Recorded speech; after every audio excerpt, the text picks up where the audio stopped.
Olá, queridos. Nós vamos estar vendo hoje a respeito do reino de Deus. Também pode ser chamado de reino dos céus. A diferença que tem entre os dois aqui está basicamente no Evangelho de Mateus. Mateus usa mais a expressão reino dos céus. Reino dos céus porque Mateus escreve seu Evangelho mais para os judeus. E os judeus não gostavam muito que o nome de Deus fosse mencionado. Eles se atentavam muito para aquela questão: não tomarás o nome do Senhor teu Deus em vão. Então eles acabavam até exagerando nessa questão. Então, como Mateus está escrevendo para os judeus, ele usa poucas vezes a expressão reino de Deus em seu Evangelho. Já nos Evangelhos de Marcos, Lucas e João, eles usam bastante a expressão reino de Deus. Então, a diferença basicamente, quer dizer, não tem nenhuma diferença, tá? É para quem estavam escrevendo que os judeus se sentiam mais à vontade com essa expressão, o reino dos céus. O que é o reino de Deus? O reino de Deus está diretamente ligado ao seu domínio, ao domínio que ele tem. A palavra domínio vem de domini, que quer dizer senhorio. Então, onde Deus é o Senhor, onde Ele é soberano, fala sobre a soberania de Deus. Então, o reino dos céus, hoje, ele tem a sua maior abrangência nos céus, tá? A gente usa a expressão aí nos céus, porque para o judeu tinha vários tipos de céu. Tinha o céu atmosférico, tinha o céu espacial, que é dos planetas, e tinha o céu espiritual. Então eles veem, eles geralmente, quando dizem que Deus é o Senhor dos céus, está querendo dizer que Ele é o Senhor do céu atmosférico, do céu cosmológico, né, de todos os planetas, assim como também Deus é Senhor do mundo espiritual. Nós temos uma ideia boa disso aqui em Salmo 103, versículo 19 ao versículo 22. Esse salmo diz assim: o Senhor tem estabelecido o seu trono nos céus e o seu reino domina sobre tudo. Bendizei ao Senhor todos os seus anjos, vós que excedeis em força e guardais os seus mandamentos, obedecendo à voz da sua palavra. Bendizei ao Senhor todos os seus exércitos, vós ministros seus, que executais a sua vontade ou o seu beneplácito. Bendizei ao Senhor todas as suas obras em todos os lugares do seu domínio. Bendize, ó minha alma, ao Senhor. Então o Salmo 103 aqui está dando uma ordem para que os anjos adorem a Deus em todo o seu domínio, conforme a sua excelência, conforme a sua grandeza, e chama esses anjos de ministros de Deus. Eles executam a vontade de Deus, a ordem de Deus. Nós vemos na palavra de Deus que ali na oração do Pai Nosso, Jesus diz assim: seja feita a tua vontade, aqui na terra como no céu. Então no céu a vontade de Deus ela é feita. E que padrão deve ter? Nós aqui na terra devemos imaginar como é no céu. É um lugar onde os anjos realizam a vontade de Deus, fazem tudo o que Ele manda, e assim deve ser aqui na terra também. Como que nós sabemos que o reino de Deus está sendo estabelecido no lugar? Nós sabemos a partir do momento que a vontade de Deus começa a ser feita. Então, de acordo com o que Deus vai realizando a sua vontade e vai fazendo, os princípios de justiça do reino de Deus vão sendo feitos, nós vamos entendendo então que ali o reino de Deus chegou naquele lugar. Nós vemos que o reino está preparado desde a fundação do mundo. O reino já vemos isso em Mateus 25, versículo 34. O texto diz assim: então dirá o rei aos que estiverem à sua direita: vinde, benditos de meu Pai, possuí por herança o reino que vos está preparado desde a fundação do mundo. Reino que está preparado desde a fundação do mundo. Quando o mundo foi formado, quando todo o universo foi formado, ali Deus já preparou o seu reino. O seu reino, primeiro, ele se deu no aspecto espiritual. Deus estava fazendo o seu reino, preparando ali para a vinda dos seus anjos, e ele preparou tudo no mundo espiritual, e aí ele foi fazendo também a terra e todo o universo. Então Deus faz os vários céus, e quando ele faz esses vários céus, ele faz o mundo espiritual e faz o mundo físico também. Então esse reino de Deus está preparado desde a fundação do mundo. E ali na preparação, Deus já tinha em mente formar o homem, fazer o homem. E queria compartilhar com o homem desse reino maravilhoso que ele tinha no mundo espiritual também. Quando Deus faz o homem e ele coloca o homem ali no jardim do Éden, ele esperava que o homem fosse aprendendo das coisas que ele ia ensinando, dos princípios que ele ia ensinando, e ia começar a ser obediente a ele. Dessa forma, o reino dos céus se juntaria ao reino da terra. Reino da terra que seria governado por Deus. Então Deus seria o governador, o governante de todo o reino, tanto no céu como na terra. Mas o homem peca e é destituído da glória de Deus, ele é expulso da glória de Deus. Então, hoje, para entrarmos no reino de Deus, nós precisamos de arrependimento e conversão. Aqui em Mateus 4, versículo 17, está escrito assim: desde então começou Jesus a pregar e a dizer: arrependei-vos, porque é chegado o reino dos céus. Olha o que Jesus começa a pregar: arrependam-se, porque é chegado o reino dos céus. O reino dos céus está chegando, então se arrependam. E ele disse também em Mateus 18, versículo 3: em verdade vos digo que, se não vos converterdes e não vos fizerdes como meninos ou como criança, de modo algum entrareis no reino dos céus. Então há uma demanda por arrependimento e conversão. Sem arrependimento e conversão não tem como uma pessoa entrar no reino de Deus. Esse é o requisito primário, é o requisito básico para poder entrar no reino de Deus. O reino de Deus é onde a sua vontade é toda realizada, meus queridos. E você diz assim: mas eu estou vivendo no reino de Deus? Então, nós temos como base as bem-aventuranças.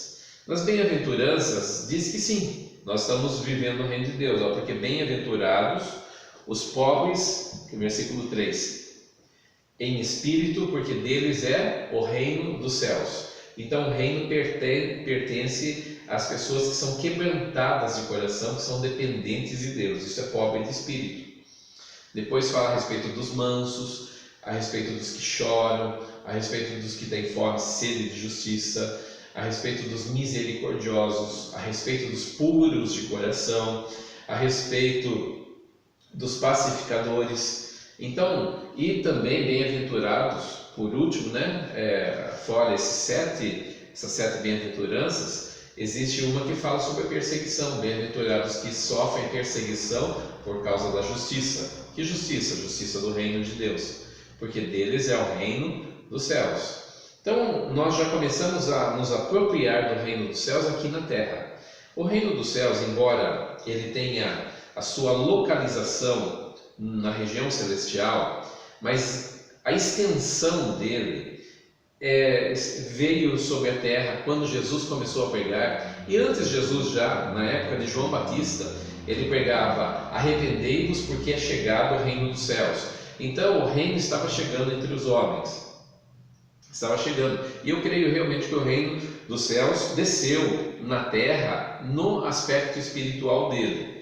No aspecto espiritual, cada vez que uma pessoa entrega a sua vida para Jesus, ali é como se fincasse uma bandeirinha.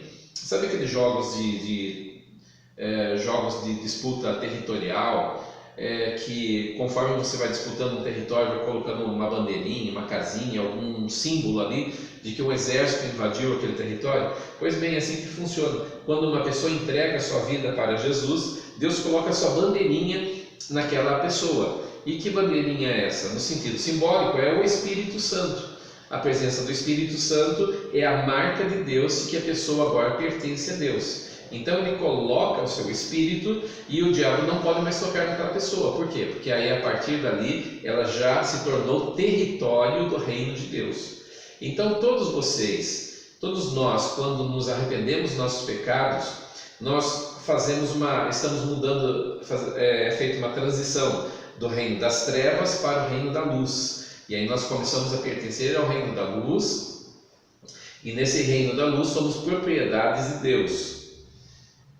Jesus diz que não adianta alguém ficar, o requisito é arrependimento e conversão. Não adianta alguém ficar dizendo: Senhor, Senhor, porque eu te amo, porque o Senhor é meu Pai, porque o Senhor, porque o Senhor sabe que eu te amo, que eu tenho muita estima pelo Senhor, mas não fazer a vontade do Pai Celestial não vai dar direito a entrar no reino dos céus. Então Jesus diz aqui: nem todo aquele que me diz Senhor, Senhor entrará no reino dos céus, mas aquele que fizer a vontade de meu Pai Celestial. Quem faz a vontade do Pai Celestial, esse sim. Então percebam que a salvação, meus queridos, no quesito ela é pela graça, no sentido de que tudo o que precisava ser feito para sermos salvos já foi feito por Deus, até a cruz do Calvário. Ali Jesus já derramou o seu sangue, e isso não dependeu de nós, então é gratuito, isso é graça. Agora, quando nós abraçamos Jesus pela fé e caminhamos com Ele, vai demandar, sim, com toda certeza, um esforço da nossa parte. Nós não vamos poder ficar com uma vida desleixada na presença de Deus, mas nós devemos fazer a vontade do Senhor.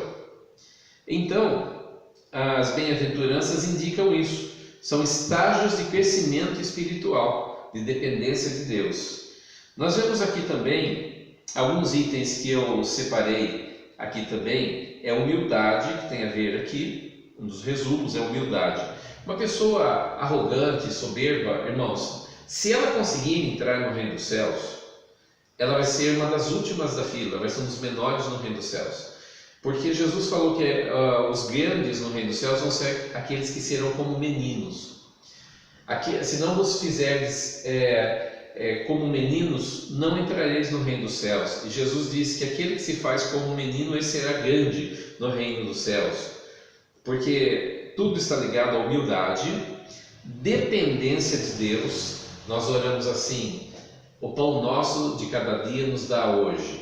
Por quê? Porque no reino dos céus, Deus, além de soberano e rei e Deus, Ele também é o nosso Pai. E como um pai provê o alimento para o seu filho, o alimento diário, assim também nós devemos aprender a pedir para Deus as coisas que nós precisamos, porque Ele é nosso Pai Celestial, que cuida de nós, então devemos demonstrar essa dependência de Deus. Outra coisa que no reino dos céus é essencial é a questão do amor e a questão da paz. Basta a gente ver ali no fruto do Espírito, porque o fruto do Espírito é amor, alegria, paz, longanimidade, benignidade, bondade, fé, mansidão e domínio próprio. Todas essas características do novo caráter é o caráter de Cristo, é o caráter que Jesus tinha e é o caráter que todo mundo vai precisar ter no reino do céu. Depois nós vemos aqui que Jesus não diz apenas que nós devemos tentar entrar no reino dos céus, mas dar prioridade para Ele. Prioridade, buscar em primeiro lugar o reino de Deus e a sua justiça, e as demais coisas vos serão acrescentadas. Mateus 6,33. A prioridade é o reino de Deus, porque é a maior e melhor coisa que tem, irmãos, que o homem possa buscar, é o reino de Deus. Porque no reino de Deus, Deus faz parte desse reino.